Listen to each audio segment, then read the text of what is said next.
Hello again, everyone, and welcome to another edition of This Week in the World of Football. This is episode number 345 for May 21st, 2024.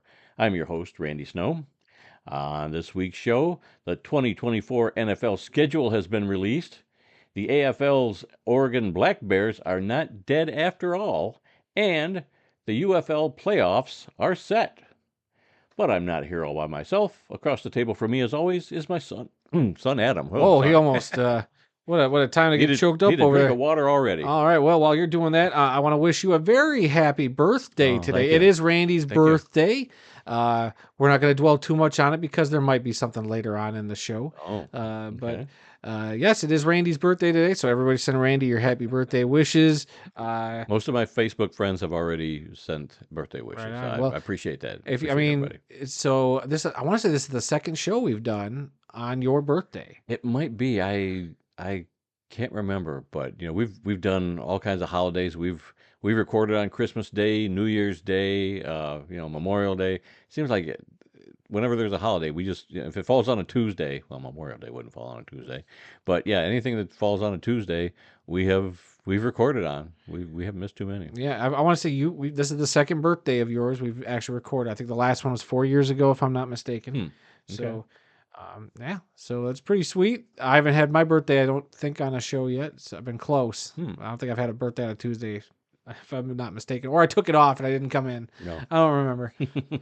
But happy birthday. I don't got anything funny. You can continue. Did you want to mention quickly our trip over the weekend? Do you want to talk about that before we get to everything? Sure. Let's do that. So we were supposed to go to that arena football game in Minneapolis. It was supposed to be the Minnesota Myth taking on the Wichita Regulators. It was supposed to be at the Target Center. So of course we were like, let's do that game. I was a Myth fan, and we got a hotel literally across the street from the Target Center. Right out of the window, you can see Target Center right across the street. Yep, and it was cool because they had like the skywalk that went from like our hotel to parking ramp, which goes to the Target Center, which goes to a bunch of places. It's really cool. I know a lot of downtown places have that. Yep. We don't really have that in Kalamazoo, but Grand Rapids has something similar, which is neat. So it would have been perfect. Yeah. Absolutely perfect for an arena game. Yep. But unfortunately, we've talked to death about these teams folding in the Arena League. So instead, we were given lemons. We made lemonade out of it. So we just got to spend more time at the Mall of America for a couple of days. Yep. But we've also fitted in a tour of US Bank Stadium, which is the home of the Minnesota Vikings. Absolutely. Which was a lot of fun. Really cool, beautiful stadium. Yep. As much as we're supposed to hate the Vikings and Packers and Bears, we at least acknowledge the other teams' histories and think they have really cool stadiums. Right. And seeing the Viking Stadium was pretty sweet. Yeah, I mean, it was typical, same thing that you'd get if you went to a tour of the Packer Stadium or the Lions Stadium. You get to see some of the luxury suites. You go to see the locker room, a lot of behind-the-scenes stuff. They take you up to the upper levels, down on the field. It was a great tour, and you can hate a team, but you can like their stadium. Oh yeah, like AT&T Stadium is great, but I'll always hate the Cowboys. Oh yes, yeah. That's why I was glad we were there when Western Michigan was playing a bowl game there, the Cotton Bowl, a few years ago. That way I didn't have to see any stinking Cowboys players or Jerry Jones or anything like that. I didn't have to burn my eyes on that, but we did get to see the stadium, and that stadium was awesome. Yep, it was a great experience. I found here you got the pro football stadiums, like it's a scratch off, as you've seen each one. I see you got Minneapolis here. You got a scratch off. That's right down in the corner. Okay. Yeah, I haven't completed a whole row on that yet. Not yet. Yeah, I'm like waiting for it to be like a bingo. Right. You're one away here. You just got to take a tour of Soldier Field, and you got one. Field. But I'll wait for the new one. You got to go to Soldier Field, man. We got to do that. That's a historic one. But I mean, there's just so many cool stadiums you've been to. You've got AT&T Stadium you've been to, the Bank of America Stadium in Charlotte, North Carolina. You've been to First Energy in Cleveland, Ohio, which I think now is just Cleveland Brown Stadium, right? I'm not sure. These corporate names change. They changed the name. Ford Field in Detroit, obviously. We've been to Heinz Field, which is now Acrisure Stadium in Pittsburgh. We've been to Lambeau Field for a tour. We've been to Lucas Oil for a game. New Era Field in Orchard Park, New York. You did that tour. I haven't been there yet. That was with the PFRA. That's where the Bills play. And then now you can add US Bank Stadium or for the Minneapolis or for the Minnesota Vikings. So how many have I seen? I've been telling people about a dozen, but it might not be a dozen. 8, technically 9. 9. You want to count the State Farm Field or University of Phoenix Stadium, whatever the Cardinal Stadium. You want to count that, but all you did was enter the gift shop, and I don't think that counts. And we looked out the door, and we could see the stadium from. I don't think there. that should count. We missed seeing a tour. We didn't even think about it when we went there. Yeah. About seeing a tour, but we got there just a little bit too late, and we didn't have time to hang around for the next scheduled tour because we had to get back and meet my brother for dinner. Yeah. And so we missed out on that. But technically, we will be able to sign that one off or scratch that one off this fall, maybe. Oh, maybe. Yep. We're talking about going to the Lions-Cardinals game, so don't buy those tickets. Save those for us. Yep. But yeah, So if I do that, that'll be what, 9, 10 stadiums? I would make it number 10. Okay. Yeah, that's All pretty right. sweet. Yep. I mean, I would love to. I think you can scratch it off if you've taken a tour.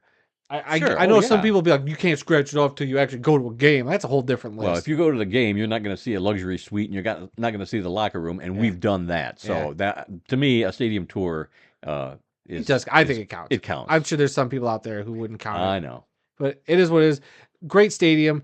And while I think it's technically the best stadium in our division, just tech-wise and like all the cool things that went into that stadium with like the way the roof is and how they explained all that. Architectural-wise, it is gorgeous. But there's just something about it felt like it still lacked a little personality. There was a little bit, not a lot. They tried to do some of the Viking motif here and there, Right. but it just didn't feel. I don't know if you felt the same way. I was like, it doesn't really feel like the Vikings. Well, they had a lot of artwork. They did throughout the halls. I took a lot of pictures of. That's a lot something of a lot of artwork. fans don't get to see that we got to see. Right. But like in the main concourse area and stuff, it just didn't feel like when you go to Pittsburgh, how that's got so much personality. Oh there. yeah. How That Ford atrium Field in there, Detroit has a different kind of personality to it. It just, maybe it's going to take some time. It just feels like US Bank Stadium just doesn't quite have the personality yet. And there's nothing against it. It's still a great stadium. But it's like the same where I don't feel like AT&T Stadium really had a personality. It was more of just like a look how much money Jerry Jones has kind of thing. Yeah. But I'm sure on game day it's different, obviously. Like Sure. we got to go up and we saw the horn that they blow. Yes. At the Vikings, which is pretty neat. So I mean, that's something unique that was pretty awesome. I'll give them that. But I don't know. Maybe it's the homer in me, but I just feel like Ford Field has just got just that right amount of just like comfort. And maybe it's because I'm a Lions fan. But I don't know. There's something about Ford Field. I feel like it's just so underrated amongst the high-tech stadiums that are getting built nowadays. Right. And granted, we haven't been to some of these other stadiums. Like SoFi would be something else, I'm sure. Oh yeah, you wanted to go see that. Allegiant Stadium would be absolutely nuts too. In Vegas. Yeah, so I want to see that one. I mean, we've been to Lucas Oil. I like the personality of Lucas Oil. Oh yeah. What else? Obviously, Lambeau Field's got personality for days. Yep. But I don't know. Maybe it is my homer in me. But I'll give Green Bay that. Yeah, their stadium's got so much personality. Yep. So Yep. Yeah, well, eventually, would like to visit all the stadiums over the next few it'd years. be great. Yeah. But okay. Let's see. Let's continue on here. We come to you each week from the fabulous World of Football Man Cave, located right here in the center of the football world, Kalamazoo, Michigan. We're here to promote the game of football in all its many forms, past, present, and future. Our goal is to educate, inform, and entertain our listeners with the glorious buffet that is the world of football. All this while keeping a close eye on the rich history of the game. Thanks so much for checking out our podcast. We'd love to get your feedback on one of our many platforms: Apple Podcasts, SoundCloud, TuneIn, Spotify, iHeartRadio, and Amazon Music. So you can simply ask your Alexa device to play the World of Football podcast. We also have timestamps down in the descriptions of both the podcast and many of our YouTube videos, so you can go right to the topics you really want to listen to. You can also find our podcast in its full audio form on our YouTube channel. Just search for The World of Football Kalamazoo or use the handle @The World of Football in the YouTube search bar. You'll find other selected videos on our YouTube channel, like the Arena Football League Weekly with Adam. Yep. You put up week 3 last week. Week 4 will be done either tonight or tomorrow. So a lot to catch up on. So much news in the Arena League has been happening. Yeah, some bad, some good. This week it feels like a lot more good. It's kind of turned the corner. But still some questions. We'll talk about the Arena League later. Nothing's perfect, but definitely turned the corner towards some good good things going on in the Arena Football League. We are very happy about that. Yep. And then, of course, our other show, Just Lying Around, we posted a video where Kyle and I talked the Lions schedule, the Jared Goff contract, and then we're talking about maybe doing another episode next week, a little more lighthearted, where we pick the Lions' wins and losses for the year. Yeah, I used to do that years ago. I know, but and I was terrible at it, and I gave it up. You know Kyle's catchphrase, though. Wrong all the time. Right. You know Kyle's catchphrase, which is it's all about the clicks. Yep. Absolutely. All right, so let's begin our tour around the world of football, and this week we are going to begin with the UFL. That's right, ladies and gentlemen. It is Week 8 in the United Football League, and if you ask this football fan, and I'm sure the one sitting across from me, this UFL season has been pretty fun. I mean, unfortunately, there's a couple teams that haven't really produced record-wise, but I think a lot of these games have been close, even when the teams that have been bad. Right, yeah, there have been some good close games. Some good close games, and we're going to talk about a couple teams and clinching playoff spots. And I mean, not to bury the lead, but all the playoff spots, you mentioned it up top, have been locked up with 2 weeks left to go. 2 weeks to go in the regular season. I don't know season. If that's a good or bad thing for your league. When you got 2 weeks of near meaningless football about to be played. Yeah. I'm sure it'll be a battling out for who can host those games. Right. But we'll talk about that, I'm sure. So Saturday saw the Michigan Panthers defeat the Memphis Showboats 24-18. And in attendance at this game was Tom Brady, since he'll be part of the Fox Broadcasting family. So he was there at the game. We saw pictures, and we didn't really get to watch a whole lot of UFL since we were obviously in Minneapolis all weekend. We didn't watch much of any football over the weekend. But while we walked around, we were looking for a place to eat dinner, and they had the Battlehawks game. We'll talk about that later. Battlehawks Defenders game on one of the TVs at a place we almost went into. Yeah. We went into a second restaurant, and they did not have any football. Across the aisle from so, yeah. We picked the wrong one for watching football. So we couldn't watch football there, but it's okay. Watch lots of women's softball and golf. Mainly. Yeah, we did. So the Michigan Panthers getting another victory there. Also Saturday, the Birmingham Stallions remained unbeaten by defeating the Houston Roughnecks in a very high-scoring, tight game, 35-28. I mean, shoot, they only won by a touchdown. So the Roughnecks, despite their bad record this season, gave them a pretty good fight, it sounds like. Then on Sunday, the St. Louis Battlehawks defeated the DC Defenders 26-21, helping the Battlehawks to clinch a playoff spot. And then on Sunday, the San Antonio Brahmas defeated the Arlington Renegades in another close game, 20-15, helping the Brahmas clinch a playoff spot. So, hey, very close games, despite like the Renegades only having one win, the Roughnecks only having one win. I think the Roughnecks only have one win. Yes. And the Showboats only having one win. A lot of close games for these teams, and that's the downside. Is like they have a bad record, but they played some close games. Yeah, which is a bummer because you look at that record, you're like, oh, they stunk. It's like, well, they literally only lost by a touchdown in a handful of games. So I think competitive wise, there could be some balance to be found in the future. I think maybe adding 4 more teams next year would actually help out this league. 4 more teams? Well, we'll get to that in a second because we're going to look at the UFL standings here. In the XFL conference, it's the St. Louis Battlehawks and the San Antonio Brahmas with 6-2 records clinching those 2 playoff spots as they duke out who will host that playoff game. The DC Defenders sit at 3-5, and then the Arlington Renegades at 1-7. And then in the USFL conference, the Birmingham Stallions remain 8-0. The Michigan Panthers at 6-2. Both of those teams obviously clinching those playoff spots to play each other in the USFL conference championship game. The Memphis Showboats, Houston Roughnecks, both 1-7. So my argument for 4 more teams would really quickly be 16 conferences. That way you're going down hopefully to the last week of the season. You add a couple more playoff teams. I think, you do 3 teams in each conference, 1 team getting a bye. It makes it a little more interesting. And we're not saying, oh, we got 2 weeks till the playoffs. We know who's playing. Now we just got to slog through 2 weeks. Because it looks like, obviously, San Antonio and the Brahmas, or San Antonio and St. Louis, at 6-2, they got to figure out who's going to host that game. If the Stallions win 1 more game, they've got it locked up against the Panthers. So it'll be down in Birmingham. So, I don't know. 4 teams sounds like an awful lot to expand. To expand next year, I mean, maybe 2 would do it if you want 5 in each conference. But I mean, then I think maybe a little expansion to increase a little bit, and then maybe 2 years after that, if they're still going strong, Maybe, but if they expand, what do you do? Do you create brand new identities, or if like do you add a couple in the USFL conference and you revive some old awesome Right, names, and then right. in the XFL, do you just keep coming up with new stuff, or do we revive maybe some of the old teams from their past? I don't know what they're gonna do, I but don't know. That would be my first choice. Would be add former USFL and XFL teams from whenever.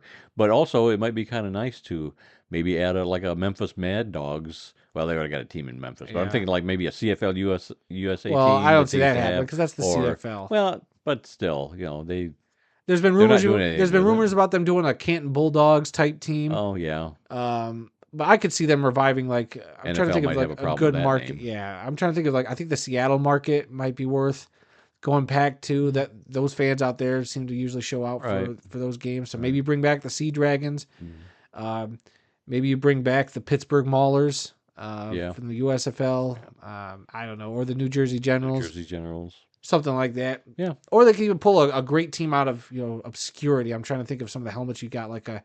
Well, they already got a San Antonio Brahmas. I was like, turn them into the Gunslingers, or you pull out like an Oklahoma Wranglers or something like that. Chicago Fire from the World Football It's League. not the World Football League, Randy. Come on, you got to stop that. All right, that's it for the USFL. Sorry, the UFL, and we're gonna throw it over to Randy, who's gonna now take the tour over to the Arena Football League. Arena. Oh yeah, okay. Yes, Arena Football League. They had a full slate of games this week, thank goodness. And it all kicked off on Thursday night when the Orlando Predators defeated the previously undefeated West Texas Desert Hawks by the score of 50-39. On Saturday, it was the Nashville Cats over the Wichita Regulators, 58-26. Did you see the cool time lapse video? Yes, Andy by Lapushnik, Andy Lapushnik, posted yes. on Arena He's been Fan. doing that for years. He's great at setting that yeah. up and getting a great Really shot of- cool.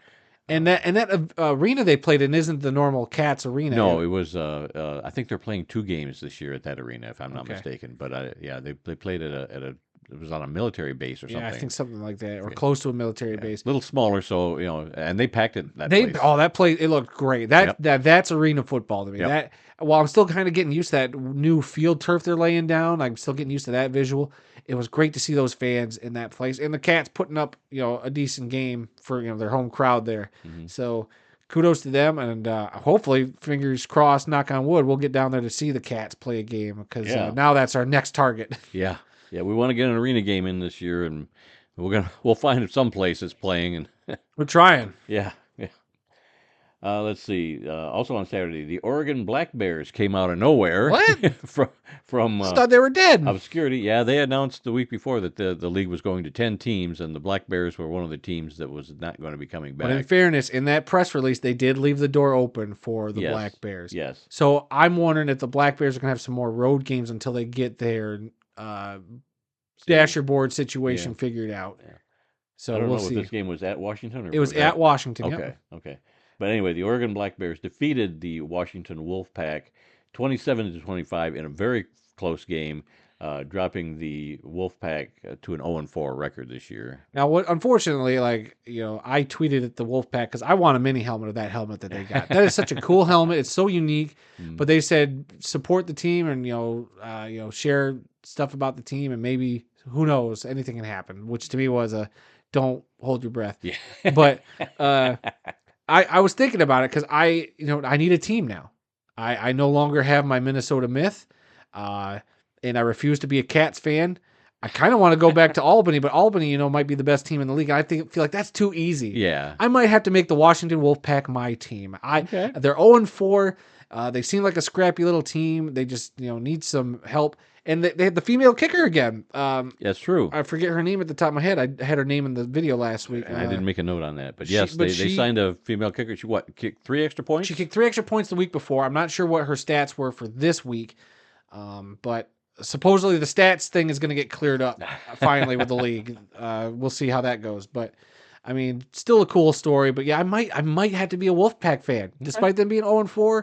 You know what? Shoot, I'll just declare it right now. I'll be a Wolfpack fan. Support I the need underdog. now I need a T-shirt of the Wolfpack because I don't think they'll just send me one for free. Yeah. Let's see. Also on Saturday, the Billings Outlaws, which is kind of becoming my favorite team right now, Mm. along with Nashville. They improved to 4-0 by beating the previously undefeated Salina Liberty by the score of 54-35. First loss for Salina this year. I mean, get kudos to that Billings Outlaws front office and the ownership, their team. They clearly are putting together a really good team. Hmm. When they first announced Billings, it was the officially first team announced for this new Arena Football League. I remember rolling my eyes. I'll admit it, and saying that I wasn't a fan of it at first. But dang it, they're proven to be a well-run organization with an owner that, I won't say he's overly vocal, but he cares about his team, his players, and about doing it the right. He's very passionate about it, and we are all about that. And so I get it. I thought about being the Outlaws, having them be my team too, but I was like, they're 4-0. They might be the other best team. Yeah. That's just, I don't want to be a bandwagon person like that. Well, I think a lot of people kind of looked down on the CIF teams that were coming into the Arena Football League, like, The Outlaws before that, and before he was even owner, I want to say, I mean, they were in the IFL, right? They won IFL championships back in. I don't recall. I want to I'd have say to look that up. But anyway, my point was, that yeah, there have been some teams coming in from the CIF. Maybe they haven't quite done as well as some of the arena teams, but I think the Billings owner he's taking this seriously. Yeah, Steven Titus, yeah. He knows that this is the big leagues, and you have to do things really well in the big leagues, and he's doing it. Yep. So yeah, Seems like he's putting his money where his mouth is. Yep. So Yep. kudos to him. Yep. Okay, and finally, the last game on Sunday was the Albany Firebirds over the Southwest Kansas Storm, 66-15. Ooh. Pretty much of a blowout. Yeah, I felt bad for the Southwest Kansas in that And game. supposedly during this game, and we got a couple things we could talk about. I was listening to that Levac and Gaz, the show out of the Capital Region. Right. The president of the team, Levac, is the co-host of this radio show, and he kind of was talking. They were talking about some behind the scenes for this game. He said he only saw 3 plays because he had so much he had to deal with. Because the second play of the game was a 40-yard bomb to Darius Prince, that wide receiver. The guy that had 5 touchdowns. Yeah, so he's still tearing it up. He might be our league MVP. Let's just give it to him now. But so the Firebirds were firing on all cylinders. Supposedly there was some Southwest Kansas Storm fans that got kicked out of the game. Oh, really? He said that, yeah, he got notified that there was some fans that the security had to kick out, and he said he had to deal with that. And he also let it know through his show that they are working on stats. So he's also teaching this week people the new stat program. So this guy sounds very fascinating. He's got so many things he's doing as the team president. So hopefully that means we'll be getting some up-to-date stats finally for the league. That's been an issue through 4 weeks. And then he also kind of offhandedly mentioned, it's nothing official, I think, yet. We'll wait for the league to announce it officially, but it sounds like the whole shakeup, now that the Arena Bowl won't be in Minneapolis. Right. And we kind of speculated that they'd probably go back to the highest seeded team kind of thing. And it sounds like the playoffs, at least, maybe not the championship yet, because I wonder if Nashville now would be a better host city for a championship game. But that the playoffs would be highest seeded team obviously hosts a game. Yeah. So no neutral site games, which we thought from the beginning was the way to go. Right. Not to say we told you so, Mr. Hutton, but we told you so. Yeah. And then, yeah. Okay. Continue. Oh, did you have I something think there else were more about that? stories from this week. Oh, the other story being the league kind of moving from Iron Man play Moving away to from Iron the Man. free substitutions, Right. which is a bit of a bummer. But we had talked about that story a couple weeks ago about how the Cats wanted more free substitution, and now that their president is now the commissioner of the league, I could see where they moved to that, and I don't know. It's not going to hurt the game for me. I think the big thing for arena football is, do you have the rebound nets? Right. Do you play 8-man? Do you have the one high motion man? Right. And, that's fine to me. I think if you just have those as a starter, that's fine. I think the Iron Man rules, we went many years without, unfortunately, but I love the Iron Man rules. I wish they'd come back. But this league has been such a mess. The teams, but teams have been constructed in certain ways, and I don't know. I think it would be best to maybe go with a free substitution for now and hopefully revisit Iron Man again in the future, or at least limiting certain positions to Iron Man play. But I don't know. I have followed arena football since 2000, the year 2000, and I love the Iron Man format. It was great to see a receiver go out there and make a great catch, and then a Have to couple go plays later he's defending a guy that just that he just burned, and now how is he going to do? So those kind of things were fascinating to me. You're lineman, 1 minute you're an offensive lineman, now you're a defensive lineman. So instead of keeping the guy off your quarterback, you're trying to get the quarterback. So I mean, I always thought that was a great learning experience for any lineman that wanted to go onto the NFL or the CFL, because now they say, well, I need an offensive lineman. Wow, I played Iron Man. I played both offense and defense. Put me anywhere. I can do it. I've done it for The 2 only years. knock that I could see, especially nowadays, because it's a bigger issue, is the player health and safety kind of thing. Like, is going out there having all those reps on offense and Right. defense, more apt for a guy to get injured? You would think, maybe, Yeah. maybe not. But I mean, they did it for years in the Arena League. I mean, you just got to be conditioned a certain way. But I don't know. It'll be an interesting thing watching going forward. So going away from arena foot or from Ironman football is a little disheartening to me, but it's not a deal breaker. No, especially Like not. you said, we saw a lot of football, arena football that did not have Ironman Right. football ever since what's his name from the Colorado Crush, John Elway. John Elway got his fingers in there and made him do away with it, which I hated. But yeah, so I've seen both versions and it's fine. And I think, like I said, for our league kind of starting back up, and especially after all the crap they've had to deal with for the Right. first several weeks, if that's what's going to help them right now to keep sustainable teams together, so be it. Right. So be it for now. I'll be with it, but I hope, please, because I don't think Fisher will be our commissioner going forward. I think he'll get us through the season, and then they'll reevaluate and hopefully find somebody who can run Right. do the job on a more permanent basis. And maybe they'll be like, no, we still want Iron Man football. We think that's what makes this game unique. And maybe they bring it back, but then now all these teams coming in know what we have to do Right. going forward. So, All right, so there was now the Arena Football League, instead of 10 teams, they have 11 teams with the return of the Oregon Blackbears. yeah, what a shocker that was. Yeah, I couldn't believe that. It was like, what, 2-3 days later, they were back on the schedule Yeah. after he made that announcement. So with 11 teams, the Rapid City Marshals were on a bye this week. So now we have 5 teams that are officially folded now. You have the Philadelphia Soul, Iowa Rampage, Georgia Force, Minnesota Myth, and the New Orleans Voodoo. I'm sorry, Louisiana Voodoo. I keep doing that all the time too. It's written Louisiana, but I still read it New Orleans Voodoo. So, yeah. All right. So now let's move on to the Indoor Football League with Adam. All right, let's continue the tour on the other indoor war. Friday night saw the Quad City Steamwheelers defeat the Iowa Barnstormers in a shootout, 57-55, ending on a last-second 50-yard field goal. I believe that kicker for Quad City had 2 50-yarders in that game. Did he? I believe so, if I remember the tweets. We follow so many great people who are just as passionate about us about the Arena League. Right. I want to say it's Off the Wall is the account. They've been we've talked to them before, back and forth. They're very passionate about indoor football and arena football, so I believe I saw that from them.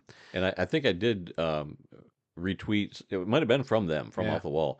Well, the actual kick itself, the replay of that kick and the player reaction, which was phenomenal. Yeah. I mean, look, we give the Arena Football League a little more love just because, I mean, that was our first love. That was our first love. And it's nothing against the indoor football league. No, indoor football is fine. It's great. Yep. It's just, man. It's different. It's different, and, I'm a big fan of the Nets. That's the big difference. It's a little harder for me to get into, but it's still good football. Yep. Continuing on, look at this. Another close game where the Northern Arizona Wranglers on Saturday night defeated the Massachusetts Pirates 41-40. Such a close game that had to have been entertaining as heck. Yep. Saturday night saw the Green Bay Blizzard just absolutely handle the Frisco Fighters 67-38. The Sioux Falls Storm defeated the Jacksonville Sharks 52-42. The San Antonio Gunslingers defeated the Tulsa Oilers 54-43. The Tucson Sugar Skulls defeated the Vegas Nighthawks 51-50 in overtime.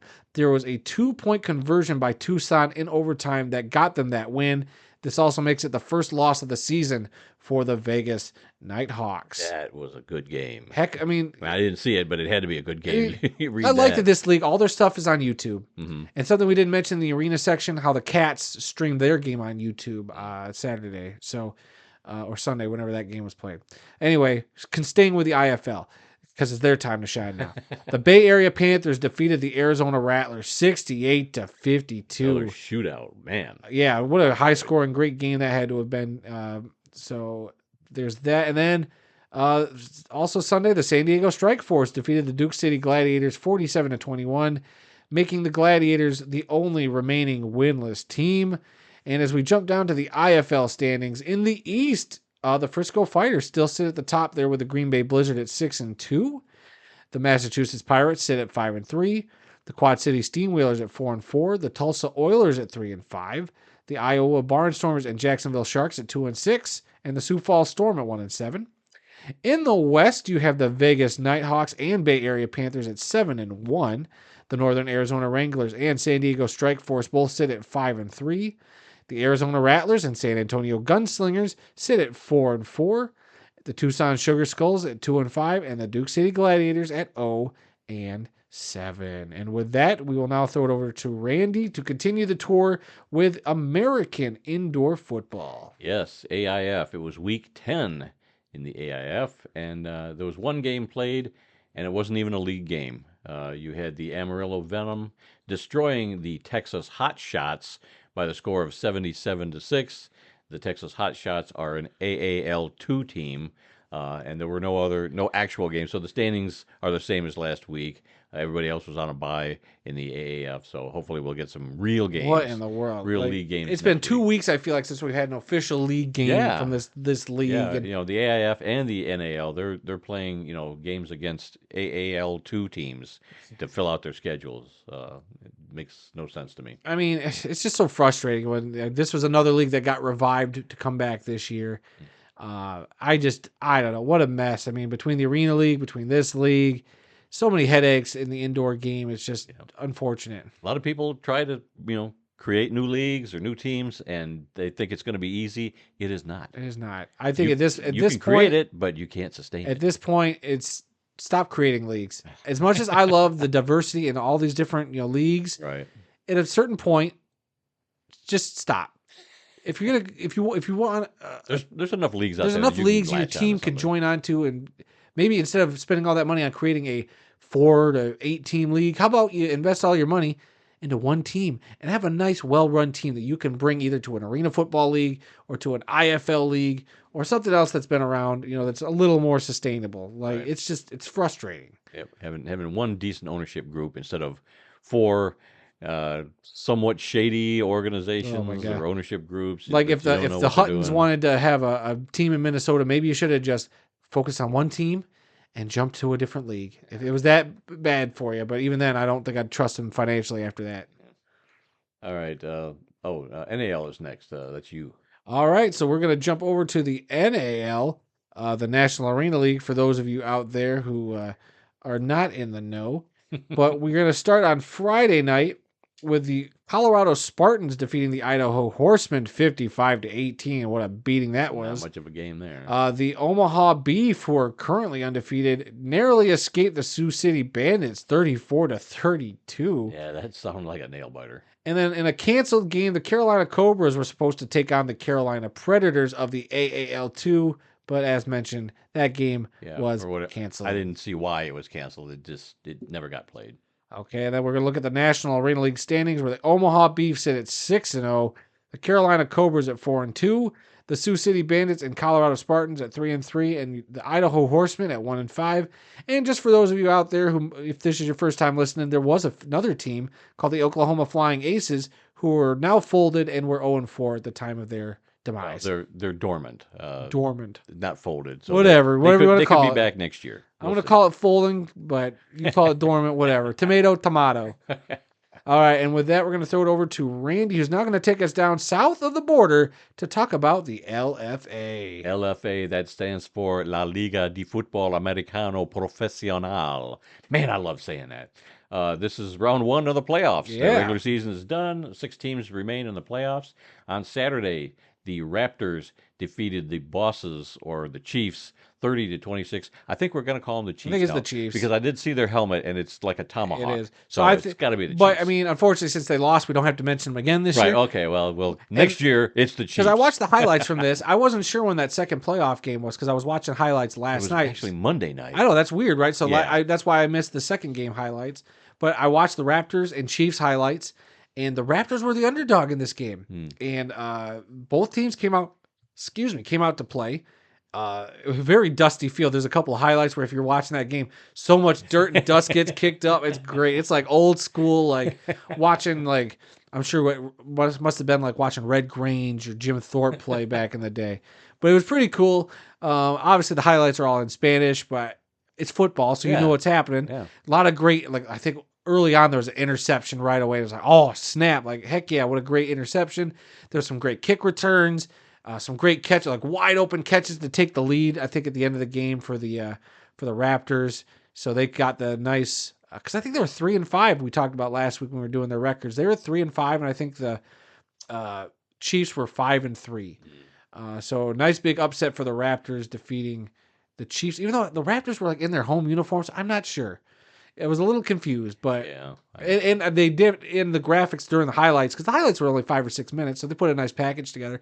The record SWAT at a point. I'm like, so I forgot, because we talked about the standings last week. So we had the standings last week on the show, and I don't have last week's script in front of me, so I can't look back and see what their records were. But like the Dallas Cowboys, and especially like for the Super Bowl, they have all these different languages. They have the Spanish play-by-play for the radio network and a few other languages. Oh, can we get an American translator or an American broadcast team on YouTube just to do some of these? Well, pretty soon it'll probably be you just click a button and you'll have an AI generated. Yeah, maybe, because they've been testing programs out there where you can just speak in your native tongue and it will take your voice and translate you to another language. Oh, that's as scary as that is, it is. It's out there. So yeah. But anyway, the second game of the playoffs last weekend in the LFA was Monday night. The Melters defeated the Dinos 26-17. I'm kind of sorry to see the Dinos go. I was kind of rooting for them. Were you? I didn't know that. Yeah. But anyway, so that sets up next week's playoff games. On Friday, it's going to be the Leaders against the Melters. The Leaders had bye, and so did the Mexicans. And on Saturday, it's the Mexicans versus the Raptors.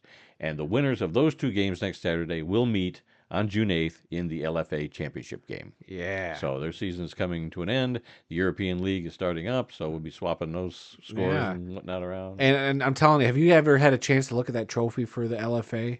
It is one of the coolest championship trophies. I can't remember what it looks like now, it's like, I know you've talked about it. It's like the Super Bowl trophy mixed with the Wimbledon, the big plate thing. It's a weird, because like it's kind of a flat trophy comes up and it's a big football, but it's like a sphere in the middle or like a circle in the middle, like I don't know. I just think it's one of the coolest looking championship trophies out there. So. And this was the first year that we've covered the LFA, so this was a big learning experience for us. The teams, the season, the highlights and standings and all that. All brand new for us. And if you follow their YouTube channel, go do that if you haven't already. It's a good YouTube channel. Yes, it's in Spanish, but like they do like cool little recaps, it seems like. Like they have some lady come on and talk about stuff every week, it seems like. And then their highlight packages, which I finally found this week. I figured they did them. I just usually haven't had time to find it, but they're out there. And it was pretty nice sitting there the other night and watching LFA highlights for about 5 minutes. I was like, all right. I got a sense of the game. It was kind of cool seeing those teams out on the field, a decent crowd. So, heck yeah, the LFA, it's a nice little addition to the world of football. Yeah, like I said, we'll be following them next year when they play. All right, and moving on. Next, we have the Women's Football Association. Did you want to handle that one? Yeah, I'll take that one. So, per our usual MO around here, there's so many women's football alliance teams that we can't go through all 70,000 games as much as we'd like to, but there's not enough time, everybody. Yeah. So we ask for your forgiveness if we don't mention your team this week, but Randy's picked out 3 random games. We're going to start with the DC Divas, who defeated the Baltimore Nighthawks 41-6.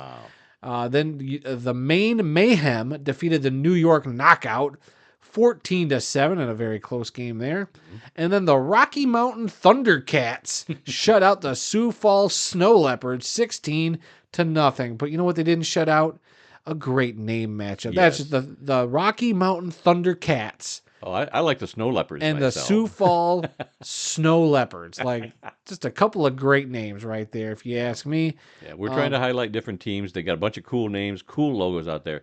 If you're a fan of one of these LFA or not LFA, WFA teams, and your team has a good week, let us know. Yeah. Send us the score, and we'll mention it. We'll make that one of the teams that we mentioned. Because I'm just going through and randomly picking out a couple of games based on sort of the name. There's a lot of shutouts in this league. Yeah. So I don't want to just do 3 shutouts where somebody just totally Annihilated somebody. There was one I think it was 85-0 last Oof. week, and I mean, that one you probably could have mentioned. well, yeah, I did, but I had this other one. I wanted to mention the Snow Leopards, so that was my one shutout. Okay. Was the Snow Leopards. So yeah, but if you're a fan of Women's Football Alliance teams, send us an email or a tweet or something. Get a hold of us somehow. We've given you all the ways to contact us. Let us know, and we will feature that team. What I think we should do, I mean, at some point, a lot of these leagues obviously will lose the LFA, will gain the Europe Football League, and we'll eventually lose some of these other leagues. I'm wondering by the time we get to the women's playoffs, maybe we need to, at the end of the year, we could do a little bit more of a focus on them, and depending on what else we got in the script, if we can wedge in a very heavy women's football episode, I think that would be great. Well, every week they've got like 20, 23, 25 games every week, in 3 different divisions or levels. See, we need a Division 2 of the World of Football podcast to have a couple other fellas or ladies come on and just talk about some of the extra stuff here. I mean, that would help us out. We don't need the competition. We need competition. It's under the same umbrella. We're a big family. Yeah, I know, but some people may like them better than us. I mean, is it that difficult? Have you listened to us long enough for 345 episodes? No, I try not to listen to us. Especially try not to listen to you. All right, let's move on to some NFL news. The big news was that the 2024 schedule was released last week to a bunch of hoopla. In fact, I even recorded the whole 4 hours of it. How much of it did you sit down and watch? I watched the whole thing. Do you? Oh boy! On fast forward because I was looking for Lions talk and Lions. Thank God for DVRs. And they didn't. They talked to the closest they came was they talked to T.J. Hawkinson, former Lion, who's now with the Vikings, about their schedule. But they had a few other people. It's not like Coach Campbell was on there or Jared Goff was not on there or anything like that. So I was really disappointed with the Lions coverage because we're winning the Super Bowl this year. So I just FF through it, so I got to see a lot, and but yeah, I'm glad I didn't sit through the whole 4 hours because 5 minutes into the show, you already had the schedule on your phone or could find it wherever. And at 8:00 on the dot, and we'll talk about this in a second, was all the teams releasing their schedule videos at the same time. Yeah. So there's that. So yeah, everybody, and you can just go to your phone right there, 8:00, bam, you can see your schedule. Right. So you didn't really need a 4-hour schedule bonanza, Yep. unless you really needed to have every single game broken down for you. I'm not that rabid of a fan for the league. I'm rabid about the Lions, but not the league. But I think one year, because you weren't on the show, Aaron and I did our most anticipated games going into the season. Okay. You and I didn't really prepare for that this year, but we did find some articles, and there's some little oddities we've kind of talked about that kind of make up this year's schedule. And I found this great article by CBSSports.com. They listed 16 or 15 or I think it's 16 total scheduling oddities and maybe a bonus 17th one. And I'll try to bullet point them as much as I can just to save us time. The Chiefs will only play, or the Chiefs are going to play 6 different games on 6 different days of the week. Wow. Isn't that nuts? Like probably every day but a Tuesday. If I'm right, because Christmas I think falls like on a Wednesday or something, so it's probably something like that. Yes, so I bet Tuesday is the only day they don't have a game. So Thursday night, that was something that was crazy. The Cowboys and Giants are going to be playing both their games on Thursday, which is notable because it's only happened one time in the last 98 years that a team has played both their games against each other in the same season on a Thursday. The Lions and Packers just did that last season. The time before that, you got to go all the way back to 1926 to find an instance where 2 teams played multiple Thursday games against each other in the same season. Can you name those 2 teams? 26. Let's see, the Canton Bulldogs and the Cleveland Indians. Wow, I thought this was a gimme because I literally read this to you before the show. It was the Chicago Cardinals and Chicago Bears. I don't listen to you. I'm sorry. Clearly he doesn't listen to me. All right, CBS, since this is an article by CBS, they made note that the CBS has scored its first NFC East showdown for the first time in 3 decades. That's right. Wow. So they'll be getting that Thanksgiving game, I believe, between the Cowboys and Eagles in Week 10. If I am reading this right, I'm trying to look for the words Thanksgiving. Maybe I'm wrong. The Cowboys and Eagles will be playing in Week 10 in a game that will be televised on CBS. The two teams would normally play on Fox, but the NFL scrapped the conference affiliations for games starting in 2022, which is why CBS is getting a Philly-Dallas game for the first time since 1993. So, yeah, okay, maybe that's not a Thanksgiving game. The Bears and Steelers are set to make history. One of the more bizarre quirks of the schedule is that the Bears and Steelers won't play a divisional game until Week 11, which is the latest in NFL history that a team has ever played its first division game. The previous being the Falcons back in 2019 when they played their first division game in Week 10. Obviously, the Jets getting 6 out of 11 primetime games in their first 11 weeks. So they're going to be on primetime 6 times those first 11 weeks. I hope they got a good backup quarterback because that's who everybody's going to be watching 6 times. Boy. So. Yeah, we'll see about that. The Jags playing back-to-back games in London for the second consecutive year, which has never happened before. Christmas on a Wednesday, obviously.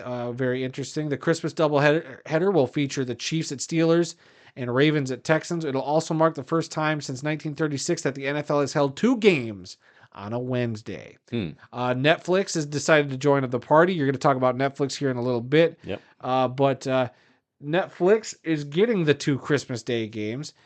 They will mark the first time that the streaming company has won the rights to an NFL game. Last season, CBS, Fox, and ABC all got Christmas games. But this year, the NFL put the games up for bid, and Netflix came out on top. Of course they did. Put it up for bid to make more money that you don't even know what to do with now. And, bunch of gold diggers. All right, the number 9 quirk here, according to this article, the Eagles are set to play 4 of its final 5 games at home, which is very unheard of for the Eagles. The last time this happened for Philadelphia came all the way back in 1951. The Eagles' only road game in that span will be in Week 16 against the Commanders. Bullet point number 10, the Bears will get a taste of the South to start the season. The Bears will kick off the season with 3 straight games against the AFC South. It'll mark the first time in 25 years that Chicago has opened up the year with 3 straight AFC teams. Back in 1999, the Bears went 1-2 to start the season against the AFC West. Now, I like the format they had a few years ago where you played your division opponents early in the season and then again at the end of the season. And now some people aren't even getting a division game until week 11. A couple of teams. I think it is more dramatic that way. So, you kind of play, it's essentially kind of built like a college schedule where you get your non-conference opponents maybe to start the year, and then you dig into your conference schedule or your division schedule, which, I mean, it makes sense. Like, if at that point in the year, it's like, oh, the Bears and Lions haven't played each other. What kind of teams we got now, and how tight is that race for the division title? Yeah, it's been a couple months since you played a division opponent. Now they're not the same anymore. They still do it the last week or two. I think the last week for sure is always division matchups, but I know they're always kind of tweaking that around. Okay. Rough road to start the season. There are only 4 teams in the NFL that will play their first 2 games on the road this year. Those teams being the Steelers, Jets, Rams, and Raiders. The rough road to end the season. There are 5 teams that will close out the season with 2 straight road games. Those being the Panthers, Chiefs, Chargers, Dolphins, and Seahawks. And of those 5, the Panthers are the only team that has to close out their season with 2 straight road games against a division opponent. The 49ers are facing 4 teams that will be coming off byes this year. That should be very tough. Teams now preparing an extra week for the 49ers. Getting a little more rest to play the world champions. The Ravens are getting a little bit of a nice bonus to their schedule. They will have a plus 16 rest differential this year, which is the best of any team in the league. That's an extra 16 days of rest compared to their opponents. That is the most of any team since the NFL expanded to 32 teams in 2002.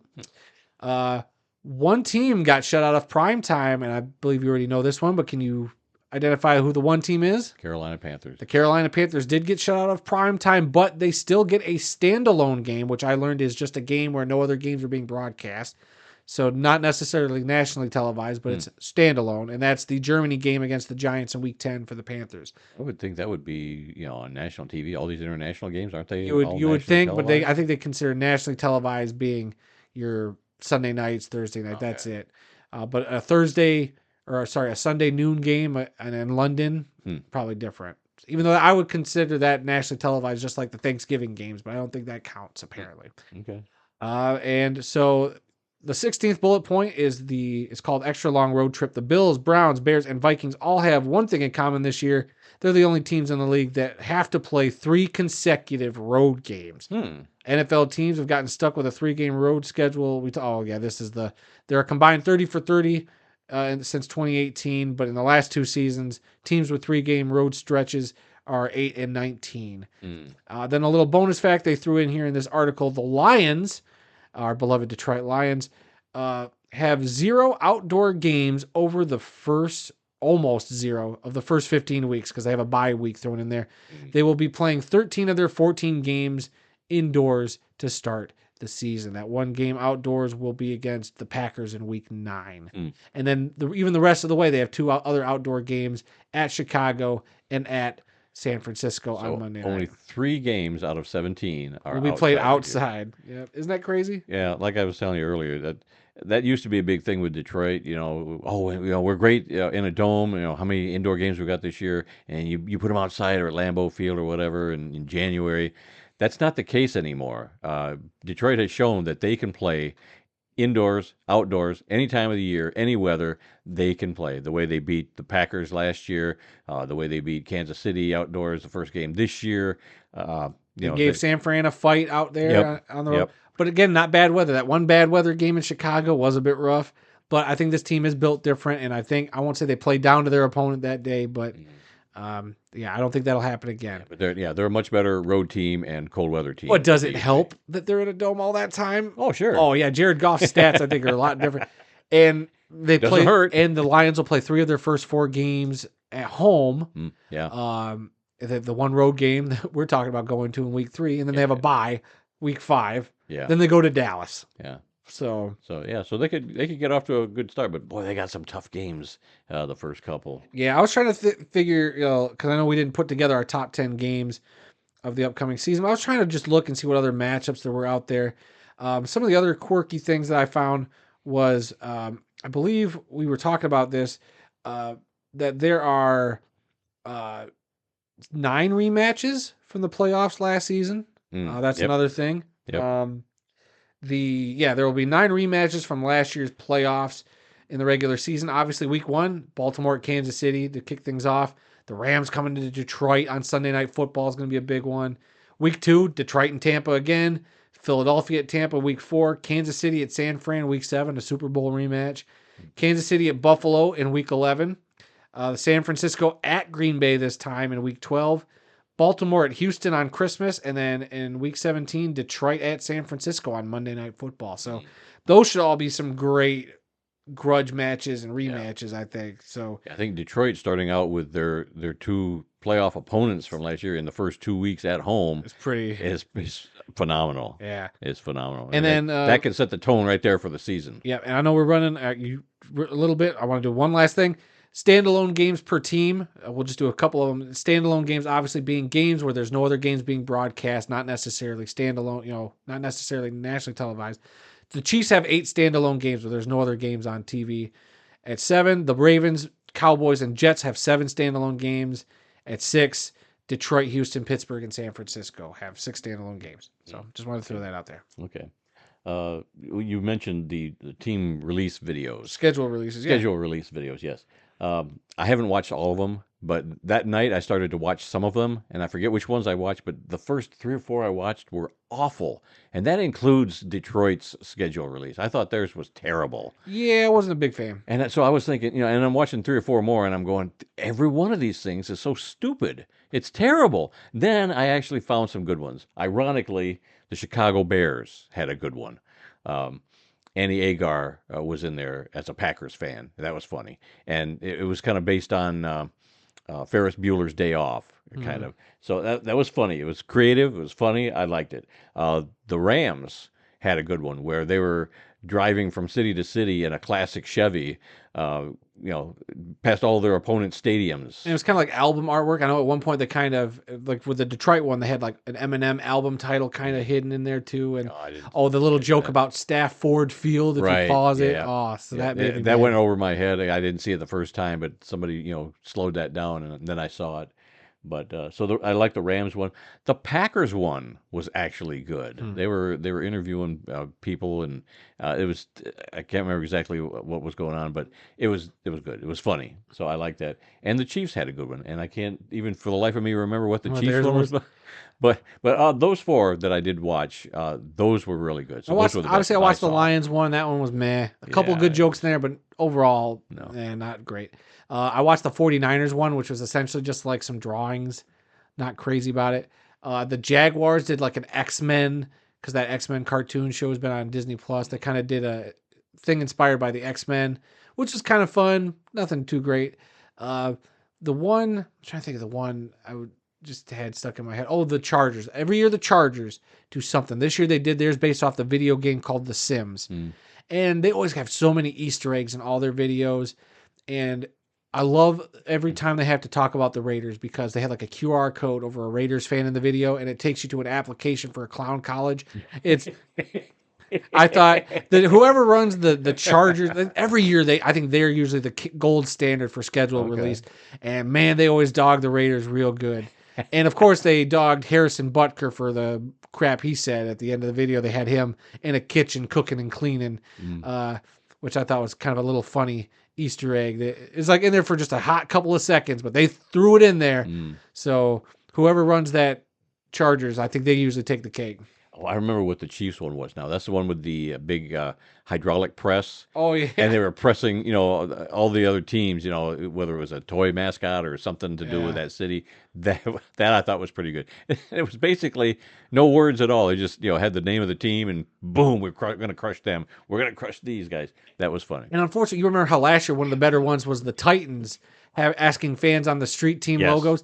They tried to do that again this year, and I think they had one of the girls from that video asking other people on the street, and it wasn't as good. Wow. They were trying to repeat Yep. it, and Never it was just, good the second time around. It wasn't. They had a couple of good ones in there where somebody like every time the Jaguars logo popped up, they're like, I don't know, and it was just a bunch of question marks. Like they kind of beat a dead horse already. I think it's time to move on from that one. It was good that one year. Now you got to do something different. I may check out some more, but to me, Bears, Rams, Packers, and Chiefs were the best. I think ones. the Chargers are still the gold standard. Okay. So All right, you mentioned Netflix signing a 3-year deal with the NFL to stream some Christmas Day games. They're going to be doing 2 this year, and at least 1 game next year in 2025, and another one in 2026. I mean, have you seen the numbers they put together? Somebody put together like now you have to have a Netflix account. Now you have to have a Peacock account. Yeah. If you want to watch every possible NFL game, Yep. it's going to cost you close to like $700 between having the monthly subscription. Like I have YouTube TV, so that's how I'm going to watch my games mainly. So got that. I'll have a Netflix account. That's an extra $20. Then Peacock for whatever their exclusive games. Amazon Prime, which comes. I already pay for Amazon Prime shipping, so Prime kind of comes with it. So I'm not worried about that. I usually don't count that even in my price because it's a 1-year fee, and that's about it.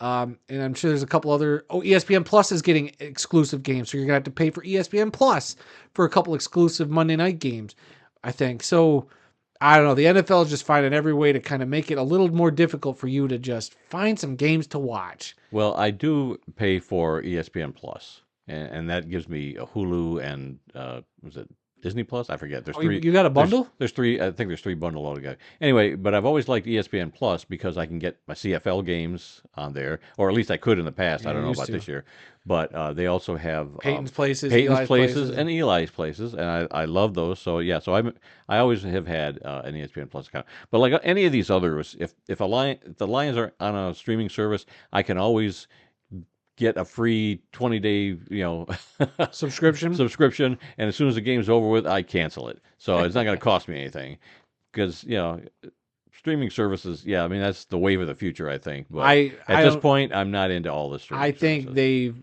jumped on that boat a little too late. I think now streaming services are starting to contract. I think there was a story that Disney Plus Max from Warner Brothers and one other streaming service are going to combine for a sports package. So I don't know how that. I think and Fox. I think it's Fox Sports. So they're going to merge together for some new sports package. So we'll see. I think next year. It was inevitable that Netflix was going to get something at some point, especially after they got their big wrestling contract for starting next year. Well, they're like the first real big streaming service. I mean, Oh yeah, all these others came after Netflix. Yeah, didn't but that's why I'm surprised Netflix never got anything right away. Yeah, that's the point. Let's see. The last episode of NFL Total Access aired last week, and I could not believe that. But that's just another show that's in turmoil or going away, just like Good Morning America. I mean, they shut it down. They're moving it to L.A. I mean, Good Morning Football. I was like, Good Morning America shutting down? Good Morning Football, yes. Okay, I was going to say, I was like, geez, is Michael Strahan out of a job? Yeah, he won't be for long. But yeah, Good Morning Football coming back this fall, a new location. Probably 3 out of the 4 will be coming back. I don't know. Maybe they're all coming back. Who knows at this point? But anyway, there's been a rumor that I've been hearing on some of the sports talk stations that the NFL is wanting to get rid of NFL Network. They don't want to run it anymore, or they don't want to. I guess it's not making enough money for them. Who knows? That's why a lot of people are getting fired from there. Shows are being switched around or canceled. Well, yeah, you're cutting the fat to sell it to somebody. Right. So the rumor is that it's going to be sold to ESPN, and so ESPN is going to be taking over Good Morning Football.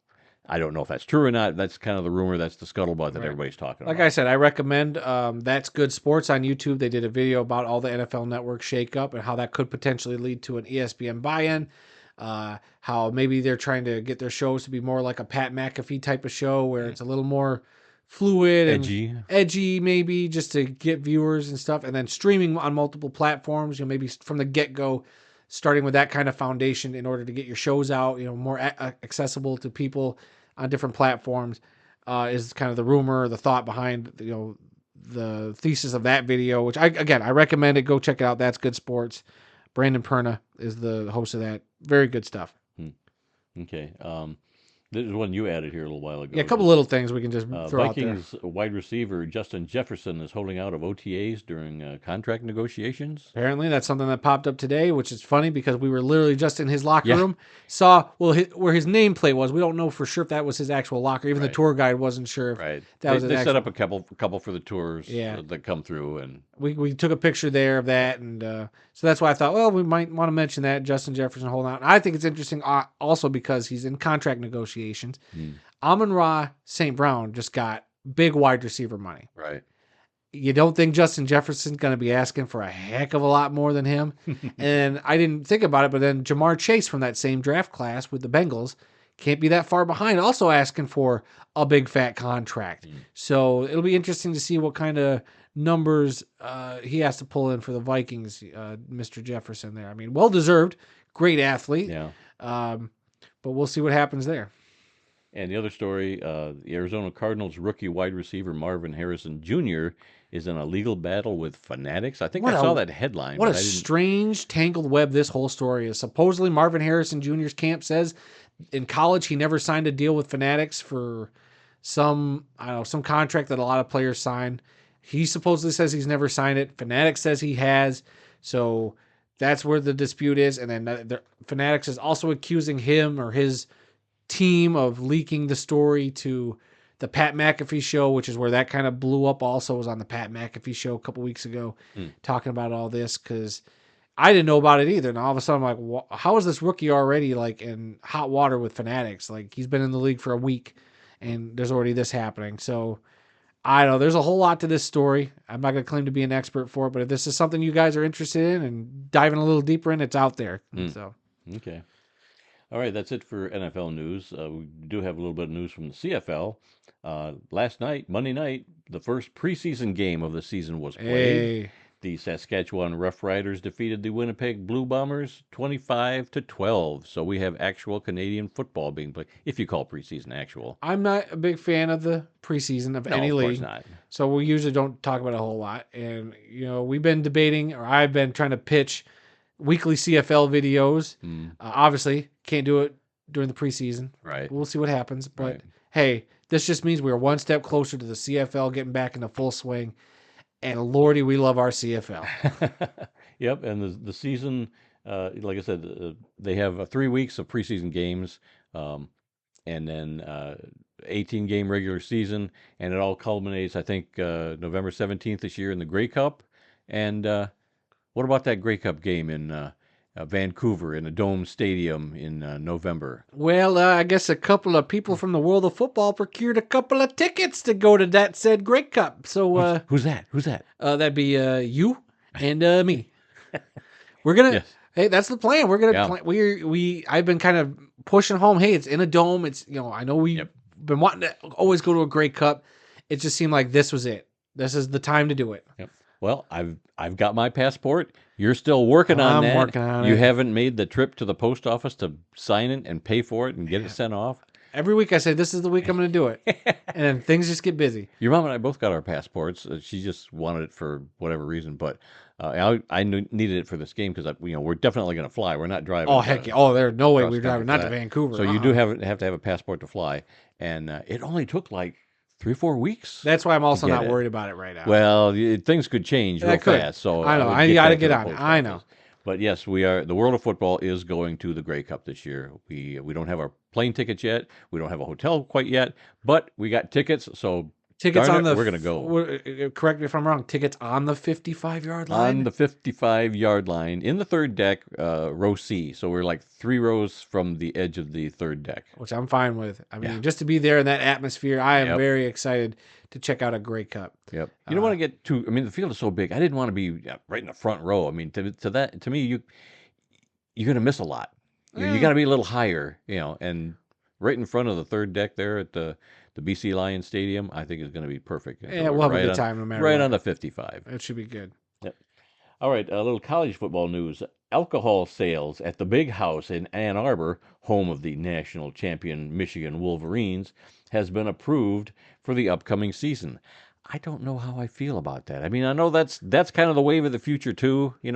Alcohol sales at college stadiums. Western Michigan is going to be doing it this year. Didn't they just start doing it last year? I don't remember. Because I remember last year? I remember them having beer there. That was But the first time anyway, ever. So little by little, everybody is finally approving it, or they're going to start doing it at their college stadiums.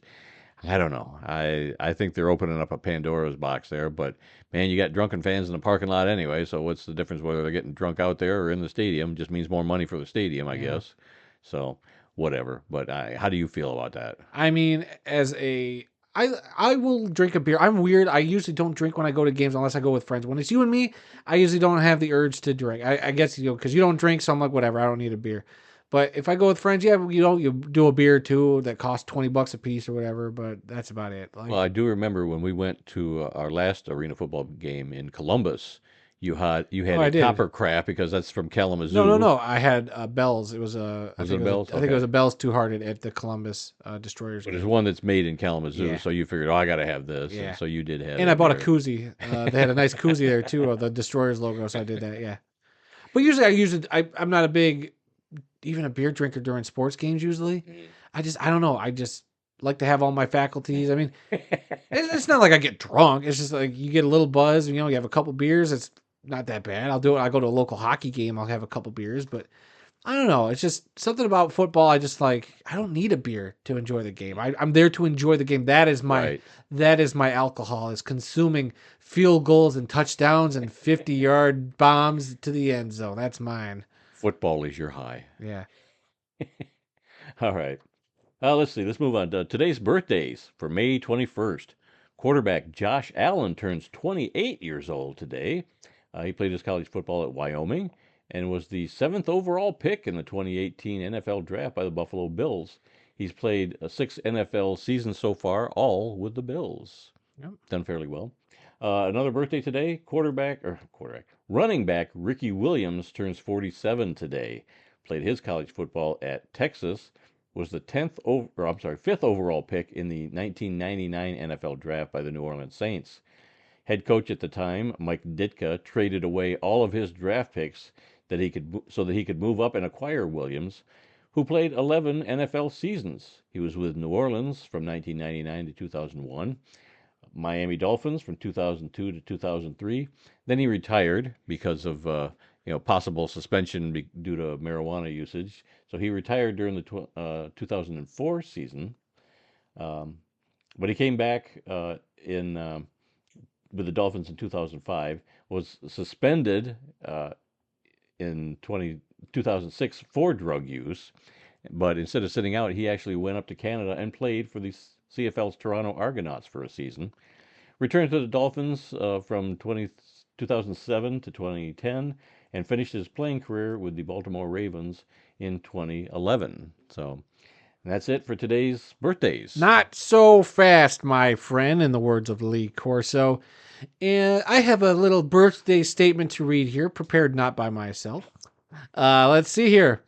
Center Randy Snow, whose age is none of your business, played his high school football for the Maple Valley Lions in Vermontville, Michigan for one season in 1976. His career highlight, singular, was when the team gained 10 yards on a quarterback sneak in a game with Randy leading the way. He graduated from Kellogg Community College back in whatever year that was in Battle Creek, Michigan, with the help of some credits earned through his community college of the Air Force. He attended his first NFL game in 1975, that being the Detroit Lions and Green Bay Packers. His first USFL game was back in 1983 between the Michigan Panthers and Chicago Blitz. His first Canadian Football League game was in 1994 between the Toronto Argonauts and Calgary Stampeders. His first Arena Football League game was back in 2000, seeing the Grand Rapids Rampage take on the Tampa Bay Storm. His first women's tackle football game occurred in 2002 between the Southwest Michigan Jaguars and the Detroit Danger. His first Arena Football 2 game occurred in 2003 between the Quad City Steamwheelers and Louisville Fire. He attended an Alliance of American Football game in 2019 between the Memphis Express and San Diego Fleet. His first official XFL game was in 2023 when he saw the St. Louis Battlehawks defeat the Las Vegas Vipers. And his first ever United Football League game just happened this past year in 2024 between the Michigan Panthers and the St. Louis Battlehawks. He also has visited his first gridiron grave all the way back in 2006. That would be the grave of Newt Rockney, and has been to a total of 54 graves so far. He began podcasting this show with myself back in 2017, and the rest, as they say, is football history. Now, a lot of these games, you were there with me. Yeah. The first arena game, I think you were with me. Yep. First women's game, arena game I was, yeah. I remember being at that game. I thought that was just me and my brother Bob. Nope, that was you and me. Okay. Oh, that's right, because, I went back for a second time, yeah. Yeah, the AAF game down in Memphis, you and I went to that one along with Aaron. You and I went to that Battlehawks Vegas Vipers game. Yeah, we got videos on those last two there. Yep. And you've been with me to a lot of gridiron graves. All you kids. Definitely not 54 of them, I'll tell you that. No. But yeah, it's been a journey. But hey, thanks. That was well written, just not well read. I don't know. It was all over the place, if you ask me. But anyway, with that, we're going to move on to some obituaries. This is where we take a moment to honor those who have made the world of football a better place. And we're going to start with Jim Otto. Randy, do you want to take this one? Yeah, Jim Otto, a center in the NFL and in the American Football League for 15 seasons, has passed away at the age of 86. Otto played college football at Miami of Florida. He signed with the Oakland Raiders of the AFL in 1960 and played his entire career with the team through 1974. He played in Super Bowl II with the Raiders, who lost that game to the Green Bay Packers 33-14. He was known for wearing 00 as his jersey number, based on his name, Otto, with two O's in it. Jim Otto was inducted into the Pro Football Hall of Fame in 1980. I remember watching him play back in the day. All right, and our final obituary this week is that of Earl Edwards, an offensive and defensive lineman in the NFL and the Canadian Football League, has passed away at the age of 78. Edwards played college football at Wichita State and played 2 seasons in the CFL with the Edmonton Eskimos in 1967 and 1968. He was then selected in the 5th round of the 1969 NFL Draft by the San Francisco 49ers. He played for the 49ers from 1969 to 1972, the Buffalo Bills from 1973 to 1975, the Cleveland Browns from 1976 to 1978, and the Green Bay Packers in 1979. All right, finally today, our upcoming events calendar. Friday, May 24th, the European League of Football begins with 17 teams and 3 conferences. Then on June 1st, the Arena League kicks off its inaugural season. What? You holding up 2 fingers for? June 2nd. Yes, we inserted one late because we were talking about it. June That's 1st, right. the Arena League, not the Arena Football League, the Arena League, which is a whole separate league, kicks off its inaugural season June 1st. That's a Saturday. They're going to have 4 teams. They're playing a 9-week schedule. They're run by Tim Brown, and everything I have seen about his organization is sketchy as heck. So I don't know how this league will go this year, but we shall see. Yeah, and they're only playing 6 players on a team. And weird rules. No kickers. Yeah. 6 players on a side. They're banking on the word arena in their name to bring as many people leagues in. do. And I don't have my doubts about this particular league, but supposedly they've already got an expansion team for next year somewhere. Yeah, well, we shall see how that goes. We'll see if that's any better or worse than the Arena Football League turmoil we've already faced so far this year. Yep.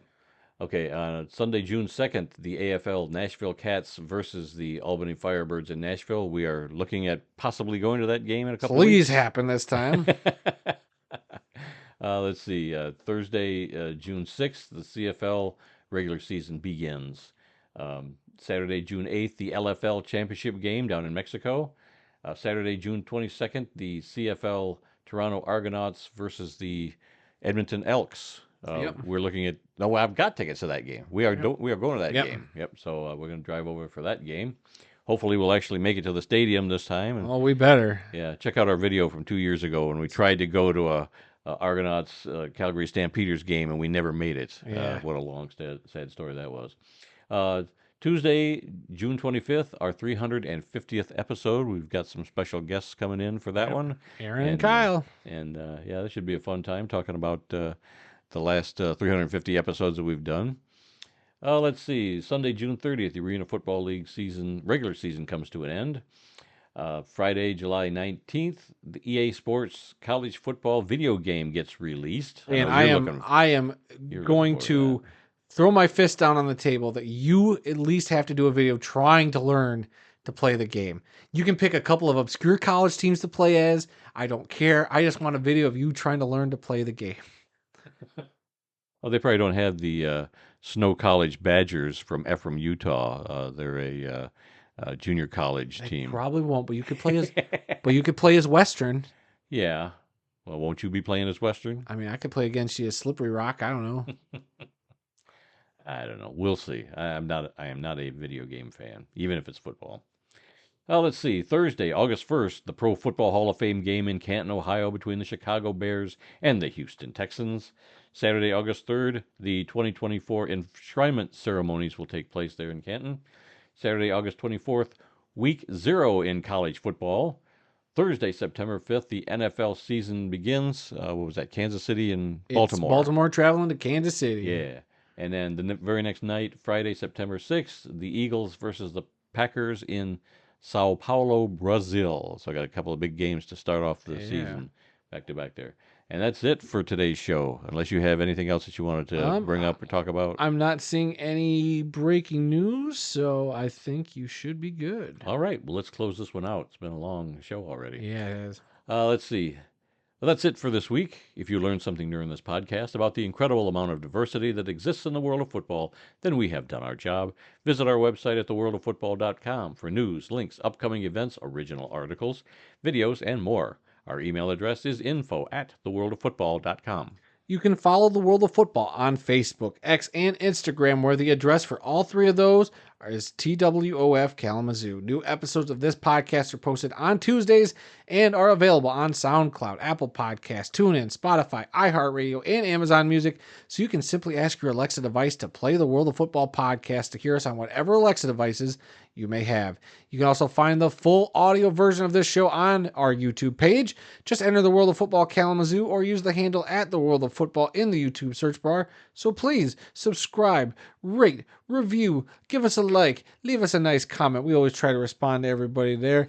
And please let us know what you think and come be a part of the football conversation. Yeah, we're getting close to 900 subscribers too. I think I looked a little while ago and it was 894. Yep, we're still sitting at 894, so we're Okay. 106 away.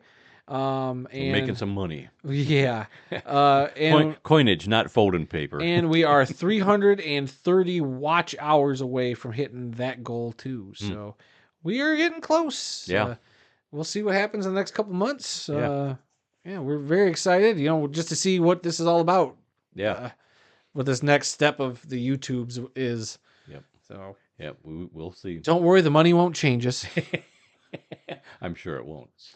And remember, folks, some people may love football more than we do, but nobody, and I mean nobody, loves more football than the two of us guys sitting here in Kalamazoo. Until next time, when we'll try and do a better job. Yeah, right. I'm Randy Snow. Yep, Randy Snow, and he clearly doesn't want to say what his age is, but I do want to say, happy birthday, and you've done so much this year. You got so much more to do for the next year. This has been a heck of a year, just so far. Yeah, it's only half over. In the last year, you got to see XFL, UFL, Lions playoff game, and now what do you got to look forward to for the next year? You got maybe a Lions road game, the Grey Cup championship game, and who knows what other football we could fit in there besides like an arena football here or there. I mean, something might just pop up to make you go, well, I better experience that too. So here's to another great year in the world of football for you. Another trip around the world of football, son. Yeah. Well, I'll just say, without telling my age, I'll just say that I'm now a part of the Medicare generation. Oh, I see that AARP card you're whipping out of your wallet. Had that for a while, so yeah. Now I got to ask for a senior discount every time I go to a store or a restaurant. I'm just going to turn your hearing aid down a little bit. Huh? Yeah. That's it, everybody. We'll see you all next week.